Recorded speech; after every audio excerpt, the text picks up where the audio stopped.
Court ಈ cinema ಒಂದು sensation, ಒಂದು ಕಂಟೆಂಟ್ ಓರಿಯೆಂಟೆಡ್ ಸಿನಿಮಾ, ಒಂದು ಮೆಸೇಜ್ ಓರಿಯೆಂಟೆಡ್ ಸಿನಿಮಾ, ಒಂದು ಸೆನ್ಸೇಷನ್ನೇ ಕ್ರಿಯೇಟ್ ಮಾಡಿದೆ ಇಡೀ ಇಂಡಸ್ಟ್ರಿಯಲ್ಲಿ. ನೋಟಬಲ್ ಆ್ಯಕ್ಟರ್ಸ್ ಯಾರು ಇಲ್ಲದೆ ಇದ್ರೂ ಇಷ್ಟು ಸೆನ್ಸೇಷನ್ ಏನು ಕ್ರಿಯೇಟ್ ಆಗಿದೆ ಅಂತಂದರೆ ಆ ಸಿನಿಮಾದಲ್ಲಿ ಮೆಸೇಜ್ ಹಂಗಿದೆ, ಆ ಕಂಟೆಂಟ್ ಹಂಗಿದೆ, ಅದನ್ನು ಡೆಲಿವರ್ ಮಾಡಿರೋ ರೀತಿ ಹಂಗಿದೆ. ಯಾವ ದೊಡ್ಡ ಆ್ಯಕ್ಟರ್ಸು ಇಲ್ಲ, ಆದ್ರೂ ರಿಲೀಸ್ ಆಗಿ ಕೇವಲ 10-15 ದಿನದಲ್ಲೇ 50 ಕೋಟಿ ಕಲೆಕ್ಷನ್ ಮಾಡಿದೆ.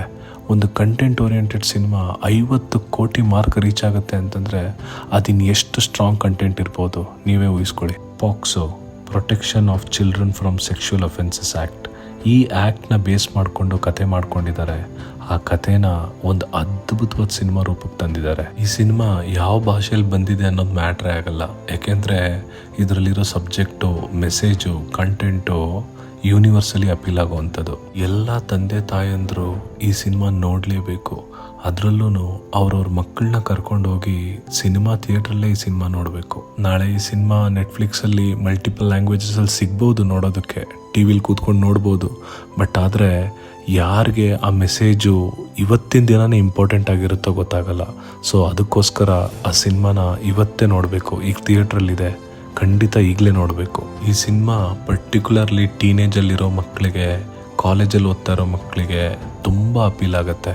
ಯಾಕೆಂದರೆ ಟೀನೇಜಲ್ಲಿ ಇರಬೇಕಾದ್ರೆ, ಕಾಲೇಜಲ್ಲಿ ಓದಬೇಕಾದ್ರೆ ಹುಡುಗ ಹುಡುಗಿ ಮಧ್ಯೆ ಅಟ್ರಾಕ್ಷನ್ ಬರೋದು, ಪ್ರೀತಿಲಿ ಬೀಳೋದು, ಇದೆಲ್ಲ ಸಹಜನೇ. ಇದನ್ನು ಯಾರೂ ತಪ್ಸೋಕ್ಕಾಗಲ್ಲ. ಬಟ್ ಆದರೆ ಆ ಮಕ್ಳಿಗೆ ಗೊತ್ತಿರಬೇಕು ನಾವು ಮಾಡ್ತಾ ಇರೋ ಕೆಲಸಗಳು ಎಂಥದ್ದು, ಅದಕ್ಕೆ ಕಾನೂನು ಹೆಂಗಿದೆ, ಆ ಸೆಕ್ಷನ್ಗಳು ಹೆಂಗಿದೆ ಇವತ್ತು, ಇದು ಒಂದು ಗೊತ್ತಾಗ್ಬಿಟ್ರೆ ಆ ಮಕ್ಕಳಿಗೆ ಅವ್ರಿಗೆ ಎಷ್ಟೋ ತಪ್ಪುಗಳಿಂದ ಸೇವ್ ಆಗಿಬಿಡ್ತಾರೆ. ಒಂದು ಅಮೇಝಿಂಗ್ ಲವ್ ಸ್ಟೋರಿ ರೂಪದಲ್ಲಿ ನಿರ್ದೇಶಕ ಈ ಕತೆ ನಮ್ಗೆ ಹೇಳ್ತಾ ಹೋಗ್ತಾನೆ. ಪ್ರತಿಯೊಂದು ಸೀನ್ನಲ್ಲೂ ನಮ್ಮನ್ನು ನಾವು ಕಾಣ್ತಾ ಹೋಗ್ತೀವಿ. ನಮ್ಮ ಜೀವನದಲ್ಲಿ ನಡೆದಿರುವಂಥ ಘಟನೆಗಳು ನಮಗೆ ನೆನಪು ಬರ್ತಾ ಹೋಗುತ್ತೆ. ಈ ಸಿನಿಮಾದಲ್ಲಿ ತಂದೆ ತಾಯಿಗಳಿಗೆ ಒಂದು ಅದ್ಭುತವಾದ ಪಾಠ ಇದೆ. ಅದೇನು ಅಂತಂದರೆ, ಸಾಧಾರಣವಾಗಿ ಎಲ್ಲ ತಂದೆ ತಾಯಿಗೂ ತಮ್ಮ ಮಕ್ಕಳು ಎಲ್ಲಿ ಲವ್ವಲ್ಲಿ ಬಿದ್ದುಬಿಡ್ತಾರೋ, ಯಾರನ್ನು ಪ್ರೀತಿ ಮಾಡ್ಕೋತಾರೋ, ಮುಂದೆ ಅವ್ರ ಜೀವನ ಏನಾಗುತ್ತೋ ಅನ್ನೋ ಒಂದು ಭಯದಲ್ಲಿ ಏನೇನೋ ಮಾಡೋಕ್ಕೆ ಹೋಗ್ತಾರೆ. ಆದರೆ ಅವ್ರಿಗೆ ನಿಜವಾಗ್ಲೂ ಏನು ಅರ್ಥ ಮಾಡಿಸ್ಬೇಕು, ಕಾನೂನನ್ನ ಹೆಂಗೆ ಅರ್ಥ ಮಾಡ್ಕೋಬೇಕು ಅಂತ ಹೇಳ್ಕೊಟ್ಬಿಟ್ರೆ I think nothing is left over after that. They will take care of themselves. ಈ ಸಿನಿಮಾ ಕ್ಲೈಮ್ಯಾಕ್ಸಲ್ಲಿ ಒಂದು ಅದ್ಭುತವಾದ ಡೈಲಾಗ್ ಇದೆ. ಅದೇನು ಅಂತಂದರೆ, ಮಕ್ಕಳಿಗೋಸ್ಕರ ಮಾಡಿರೋ ಅಂಥ ಕಾನೂನು ಮಕ್ಕಳಿಗೆ ಗೊತ್ತಿಲ್ಲ ಅಂದರೆ then what is the point? ತಂದೆ ತಾಯಿ ಆದವ್ರ ಜವಾಬ್ದಾರಿ ಅಷ್ಟೇ ಇರೋದು. ಮಕ್ಕಳಿಗೆ ಅಂತ ಮಾಡಿರೋ ಆ್ಯಕ್ಟ್ಗಳನ್ನ ಅವ್ರಿಗೆ ಕ್ಲಿಯರಾಗಿ ಕೂರಿಸ್ಕೊಂಡು ಹೇಳ್ಕೊಟ್ಬಿಟ್ರೆ, ಅವ್ರು ಶಾಲೆಗೆ ಹೋದ್ರೂ ಕಾಲೇಜ್ಗೆ ಹೋದ್ರೂ ಅದು ಅವ್ರ ಮನಸ್ಸಲ್ಲಿದ್ದರೆ ಅವ್ರು ಯಾವುದೇ ಥರ ತಪ್ಪು ಮಾಡೋಕ್ಕೆ ಹೋಗಲ್ಲ. ಡೈರೆಕ್ಟ್ರ್ ಇದನ್ನು ಕ್ಲಿಯರ್ ಕಟ್ಟಾಗಿ ಒಂದು ಅದ್ಭುತವಾದ ಮೆಸೇಜಿಂದ ಹೇಳ್ಬಿಟ್ಟಿದ್ದಾರೆ. ಮಕ್ಕಳಿಗೋಸ್ಕರ, ಮಕ್ಕಳ ಭವಿಷ್ಯಕ್ಕೋಸ್ಕರ ಅಂತ ಎಷ್ಟೋ ಅದ್ಭುತವಾದ ಕಾನೂನುಗಳಿವೆ. ಅದ್ಯಾವುದು ನಮಗೆ ಸರಿಯಾಗಿ ಗೊತ್ತಿಲ್ಲ, ಇನ್ನು ಮಕ್ಕಳಿಗೆ ಏನು ಹೇಳ್ಕೊಡೋಕ್ಕಾಗತ್ತೆ. ಸೊ ಫಸ್ಟು ನಾವು ನಮ್ಮನ್ನು ಎಜುಕೇಟ್ ಮಾಡ್ಕೊಳ್ಳೋಣ.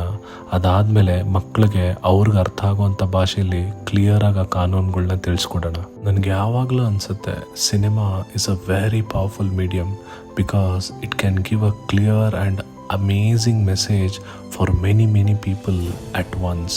ಈ ಸಿನಿಮಾ ನೋಡಿದ್ಮೇಲೆ ನಾನು ಕಲ್ತಿದ್ದೇನು ಅಂತಂದರೆ, ನಾವು ಮಕ್ಕಳಿಗೆ ವಿದ್ಯೆ, ಸಂಸ್ಕಾರದ ಜೊತೆ ಕಾನೂನು ಬಗ್ಗೆನೂ ತುಂಬ ಹೇಳ್ಕೊಡ್ಬೇಕು. ಅದು ತುಂಬ ಸೀರಿಯಸ್ ಆಗಿರುತ್ತೆ. ಅದನ್ನು ಸರಿಯಾಗಿ ಕಲೀಲಿಲ್ಲ ಅಂತಂದರೆ ನಮಗೆ ಮುಂದೆ ತುಂಬ ಪ್ರಾಬ್ಲಮ್ಸ್ಗಳನ್ನ ಫೇಸ್ ಮಾಡಬೇಕಾಗತ್ತೆ ಅನ್ನೋದು ತುಂಬ ಇಂಪಾರ್ಟೆಂಟ್ ಪಾಯಿಂಟು. ಈ ವಿಡಿಯೋ ನೀವು ನೋಡಿದರೆ ಇನ್ನೂ ಎಷ್ಟೋ ಜನ ತಂದೆ ತಾಯಿಗಳಿಗೆ ಈ ವಿಡಿಯೋ ಬೇಕಾಗಿರುತ್ತೆ. ಅವ್ರಿಗೆ ದಯವಿಟ್ಟು ಕಳಿಸಿ. Let them watch and let them know what is the responsibility about there children. I personally congratulate court cinema team for making such a great effort and trying to bring great change in the society.